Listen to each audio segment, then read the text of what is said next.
অসমবাসীৰ কাৰণে অসমবাসীৰ বাবে অতি দুৰ্ভাগ্যৰ দিন। আপোনালোক সকলোৱে ইতিমধ্যে অৱগত হৈছে যে অসমৰ সাংস্কৃতিক জগতৰ এজন নায়কক আমি হেৰুৱালোঁ। এই শতিকাটোত আমি দুজন নায়ক হেৰুৱাইছোঁ, ডক্টৰ ভূপেন হাজৰিকা, আৰু দ্বিতীয়জন নায়ক হেৰুৱালোঁ আমি জুবিন গাৰ্গ। আমাৰ এই বিশ্ববিদ্যালয়তে তেওঁ কলেজীয়া জীৱনৰ পাতনি মেলিছিল আৰু ইয়াতেই তেখেতৰ সংগীত জগতৰ কামখিনি অংকুৰণ ঘটাইছিল। আমি অত্যন্ত মৰ্মাহত হৈছোঁ, দুখিত হৈছোঁ, আৰু আমি জগন্নাথ বৰুৱা বিশ্ববিদ্যালয়ৰ বৰপাত্ৰ কুটীৰৰ বাকৰিত আমি জেবিয়ান প্ৰাক্তন ছাত্ৰ ছাত্ৰী লগ লাগি ইয়াত তেখেতৰ আত্মাৰ সদ্গতিৰ কাৰণে আমি মৌন প্ৰাৰ্থনা জনাইছোঁ, এগছি বন্তি আমি প্ৰজ্বলন কৰিছোঁ, আৰু তেখেতৰ প্ৰতিচ্ছবিত আমি পুষ্পাঞ্জলি অৰ্পণ কৰিছোঁ। আৰু আজি আমাৰ এই সভাই কিছুমান সংকল্প লৈছে যে তেখেতৰ হয়তো পাৰ্থিৱ শৰীৰ যদি আমাৰ ইয়ালৈ আহে, আমাৰ তেতিয়াহ'লে গোটেই আমাৰ বিশ্ববিদ্যালয়ৰ প্ৰাক্তন ছাত্ৰ ছাত্ৰীসকল আচলতে খুব সুখী হ'ব যদি তেখেতক শেষবাৰৰ কাৰণে দেখা পায়। সেইটো এটা আহ্বান জনাইছে। কোনো ভাষা নাই, মানে জুবিন কি আছিলে সেই কথাটো নতুনকৈ কোৱাৰ কোনো প্ৰয়োজন নাই। প্ৰত্যেকগৰাকী ব্যক্তিৰ অন্তৰত আছে। 9 বছৰ বয়সীয়া শিশুটিৰ পৰা 99 বছৰ। মোৰ ল'ৰাটোৰ কাইলৈ পৰীক্ষা আছে, সি মোক কৈছে পাপা কাইলৈ পৰীক্ষা নহ'ব নেকি, স্কুল বন্ধ দি দিব নেকি। সিও জানে যে জুবিন কিমান ডাঙৰ এটা সত্তা। জুবিন কোন? যিগৰাকী জুবিনে অসমক ভাল পাইছিলে, জাতিক ভাল পাইছিলে, আৰু প্ৰত্যেকটো মুহূৰ্তত অসমৰ বিপদৰ সময়ত মাত মাতিছিলে। আৰু সেই জুবিনৰ যিখিনি সৃষ্টি প্ৰথমে আমাৰ এই জগন্নাথ বৰুৱা মহাবিদ্যালয়ৰ পৰা আৰম্ভ হৈছিলে, পাছত বি বৰুৱা কলেজত পঢ়িবলৈ গৈছিলে। আৰু আমি আশা কৰিছোঁ জুবিনৰ যিখিনি সৃষ্টি সেইখিনিক আমাৰ নৱপ্ৰজন্মই আদৰি ৰাখিব লাগিব। আৰু এটা কথা মই অনুৰোধ কৰিম, আমি এটা প্ৰাৰ্থনা হৈছে, প্ৰাৰ্থনালৈ আগবাঢ়ি যাওঁ, জুবিনলৈও আমি সন্মান জনাইছোঁ। আজি আচলতে দুপৰীয়া যেতিয়া প্ৰথম সামাজিক মাধ্যমত দেখিছোঁ জুবিন গাৰ্গৰ এনেকুৱা ঘটনাটোৰ কথা, মই আচলতে বহুত দিনলৈকে ভাবি আছোঁ যে এইটো ফেক নিউজ বুলি আহক।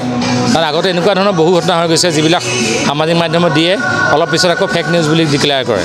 যেতিয়া নিউজ চেনেলবিলাকে চবেই দিব জুবিন গাৰ্গ আৰু নাই, এই শব্দটো শুনি মই স্তম্ভিত হ'লোঁ। আচলতে আমি নভবা অভাৱনীয় এটা কথা। কাৰণ আজি ৰাতিপুৱা মই এটা ভিডিঅ' চাইছোঁ, ছিংগাপুৰত কালি এগৰাকী মহিলা শিল্পীৰ লগত এটি গীত গাইছে, এৰিক ক্লাপটনৰ এটা গীত। গতিকে তেতিয়ালৈকে দেখিছোঁ কালি ৰাতিৰ কথা, এইটো অনুষ্ঠান পৰিৱেশন কৰি আহি হোটেল এখনত, ৰেষ্টুৰেণ্ট এখনত।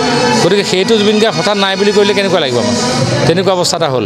কিন্তু যিজন শিল্পীক আমি এতিয়া আন্তঃৰাষ্ট্ৰীয় পৰ্যায়ৰ শিল্পী, কিন্তু আমি একদম সৰুৰ পৰা পাইছিলোঁ মোৰ ঘৰৰ ওচৰতে। আৰু 2 নম্বৰতে সি প্ৰথম গানটো ৰেকৰ্ড কৰিছে মোৰ লগতে 1993 চনত, 1993 জানুৱাৰী মাহত গুৱাহাটীত। তেতিয়া মানে সেই কেছেটটোৰ নাম আছিলে পুবেৰুণ। তাত সি নিজাববীয়াকৈ গোৱাই নাই, এটা গান সুৰ কৰি দিছে, বেলেগ এগৰাকী মহিলা কণ্ঠশিল্পীয়ে গাইছে, আৰু সি মোক লাগি আছে যে মই ৰেকৰ্ডিঙলৈ যাম চাবলৈ। তেতিয়ালৈকে ৰেকৰ্ডিং দেখা নাই, ৰেকৰ্ডিং চাবলৈ গৈছিলে। গৈ মোৰ লগত ফটো চটো এতিয়াও আছে মোৰ সেই ফটোবিলাক। এই মই আজি মনত পৰিছে মানে সেইবোৰ গোটেই সেই দিনটোৰ পৰা থমকি ৰোৱা নাই কালিলৈকে বুলি, আন্তঃৰাষ্ট্ৰীয় পৰ্যায়লৈকে পালেগৈ। কালিলৈকে থমকি ৰোৱা নাই জুবিন গাৰ্গ, গান গায়ে গ'ল। হাজাৰ গান গালে, 38,000 বুলি কৈছে, তাতকৈ বেছি হ'লেও কম নহয়, 38,000তকৈ অধিক গীত গাইছে। আৰু প্ৰত্যেকটো জাতি জনগোষ্ঠী, প্ৰত্যেকটো ভাষাৰ, অসমত এনেকুৱা এটা ভাষা নাই যিটোৰ গীত তেওঁ গোৱা নাই। মিচিং, কাৰ্বি, বড়ো, নেপালী, বিভিন্ন ধৰণৰ গীত গাইছে। আৰু সকলোৰে জনপ্ৰিয় গীতটো সুধিলে কি হয়, জুবিনৰ গীতটোৱে। তাৰ বাহিৰেও বৰগীত, লোকগীত, টোকাৰী গীত, দিহানাম একো বাকী নাই। গতিকে তেনেকুৱা এজন পূৰ্ণাংগ শিল্পী, গীতৰ গায়কীত তাৰমানে সকলো পিনে দক্ষতা থকা। বিহুটো ক'বই নালাগে, বিহুৰ একছত্ৰী সম্ৰাট বুলি ক'ব পাৰি। বিহু জুবিন গাৰ্গৰ বিহু নহ'লে ক'তো বিহুৱে নাবাজে। গতিকে তেনেকুৱা এজন শিল্পীক আমি হেৰুৱাইছোঁ অকালতে। বেছি বছৰ হোৱা নাছিল, 53 বছৰ বয়স হৈছিলে। গতিকে আমি আৰু এটাতকৈ বেয়া লাগে ক'ত, তেওঁ একদম এজন মানৱ দৰদী আৰু মানে কোমল অন্তৰৰ সহজ সৰল এজন শিল্পী। বহুত মানুহ দেখে, লাখ লাখ মানুহৰ মাজত প্ৰগ্ৰেম কৰি থাকে, এজন ডাঙৰ চেলিব্ৰিটি বুলি ভাবে, কিন্তু তেওঁ সেইটো নহয়। তেওঁ সচৰাচৰ মানুহজন একদম সহজ সৰল আছিলে, আৰু ইমান মানুহক সহায় কৰে ভাবিব নোৱাৰে। আমি জুবিন গাৰ্গ নাই যদিও জুবিন গাৰ্গৰ গীত মাত নৃত্য গোটেইখিনি শিল্প আমাৰ মাজত সদায় থাকিব। কিন্তু জুবিন গাৰ্গ যে নাইকিয়া হৈ গ'ল এই কথাটোৱে আচলতে মানিবলৈ আমাৰ অতি কঠিন হৈছে। এইটো আজি বুলি নহয়, অনাগত বহুত দিনলৈকে এনেকুৱাই লাগি থাকিব যে জুবিন গাৰ্গ সদায় আছে আমি গালি পাৰিব পাৰোঁ জুবিন গাৰ্গক সমালোচনা কৰিব পাৰোঁ কিন্তু জুবিন গাৰ্গ আমাৰ নিজৰ আছিলে প্ৰত্যেক মুহূৰ্ততে জুবিন গাৰ্গ নিজৰ আছিলে তেখেতেও সৰু ল'ৰা ছোৱালীৰ দৰে ব্যৱহাৰ কৰি থাকে জাতিটোক খুব ভাল পাইছিলে সেই মানুহজন যে আজিৰ পিছত নাই সেই কথাটো আচলতে ভাবিবলৈ আমাৰ কাৰণে অতি কঠিন কিন্তু কি কৰিব নিয়তিৰ পৰিহাস মানুহজনৰ মৃত্যুৱে তেনেকুৱা ধৰণে আছিলে সদায় অন্যতকৈ পৃথককৈ থাকি ভাল পোৱা জুবিন গাৰ্গ আজি মৃত্যুটো কিবা পৃথক যেন হ'ল এই নিজৰ প্ৰাণতকৈ ভাল পোৱা অসম ভূমিত নহয় বিদেশৰ ভূমিত হৈছেগৈ তেওঁৰ মৃত্যু আচলতে আমাৰ মানিবলৈ অতি কঠিন হৈছে এটা অতি অসমখনতে এটা শোকবিহল পৰিৱেশ এই পৰিৱেশৰ লগত অনাগত দিনত যুঁজিবলৈ অসমবাসীক ভগৱানে শক্তি দিয়ক আৰু লগতে সকলোৰ জৰিয়তে আমি এটাই অনুৰোধ জনাম অসম চৰকাৰক জুবিন গাৰ্গৰ এই মৃত্যু যাতে উচ্চ পৰ্যায়ত তদন্ত হওক কিয়নো জুবিন গাৰ্গৰ নৰ্থ ইষ্ট ফেষ্টিভেললৈ লৈ গৈছিলে সকলোৱে জানে এই ক্ষেত্ৰত আমি যিহেতু তেখেতে এগৰাকী আমাৰ অসমৰ সম্পদ তেখেতৰ স্বাস্থ্যজনিত সমস্যা আছিলে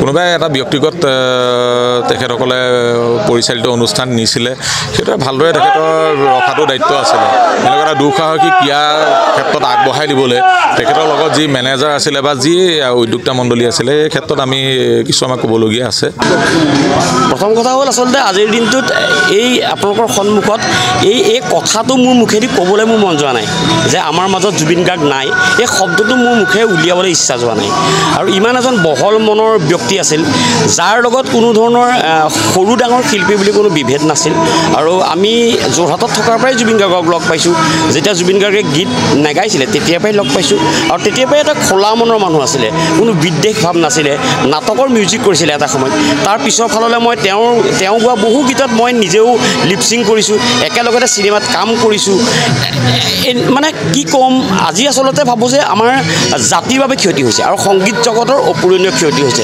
তাতোতকৈ ডাঙৰ ক্ষতি হৈছে এটা ডাঙৰ কণ্ঠৰুদ্ধ হৈ গ'ল মানে যিকোনো ডাঙৰ ইছ্যু যিকোনো দেশৰ বাবে হোৱা যিকোনো সমস্যাত মাত মাতিব পৰা এজনেই ব্যক্তি আছিল জুবিন গাৰ্গ সেই কণ্ঠটো আজি ৰুদ্ধ হৈ গ'ল আৰু এই গোটেই সমস্যাটোৱে জাতিটোক মানে আকৌ মই ভাবোঁ যে বহুত পিছুৱাই লৈ যাব যেন লাগিছে মোৰ ব্যক্তিগতভাৱে ভাল বেয়া কথাটোলৈ মই নাযাওঁ এই ব্যক্তিগতভাৱে কি ভাল কি বেয়া কেনেকৈ লগ পাইছোঁ সেইখিনি বাদ দিলোঁ কিন্তু আজি আমি অসমীয়া সংস্কৃতিৰ আমাৰ অসমীয়া সংগীত জগত অসমীয়া সামাজিক জীৱন আমাৰ অসমৰ গোটেই সমস্যাটোতে এটা ডাঙৰ সমস্যাৰ সৃষ্টি হৈছে আজি যিটো অভাৱনীয় ভবা নাছিলোঁ নভবা এটা ঘটনা ঘটিলে মানুহৰ মনটো যেনেকৈ জোকাৰি যায় আজি আচলতে প্ৰত্যেকজন অসমীয়াক জোকাৰি গৈছে আৰু ইমান বহল মনৰ ব্যক্তি আমি হয়তো আকৌ এজন নাপাম মই ভাবোঁ এই জুবিন গাৰ্গ আমাৰ মাজত মৃত্যু হৈছে শব্দটো নানি আমি জুবিন গাৰ্গক সদায় আমাৰ অসমবাসী ৰাইজে সদায় জীয়াই ৰাখিব লাগে তেওঁ গীতেৰে তেওঁ কণ্ঠেৰে তেওঁক যাতে আমি যিকোনো মুহূৰ্তত জীয়াই ৰাখিব পাৰোঁ আমাৰ চকুৰ আগত সেই মানুহজন যাতে আমি সদায় চকুৰ আগত দেখি থাকিব পাৰোঁ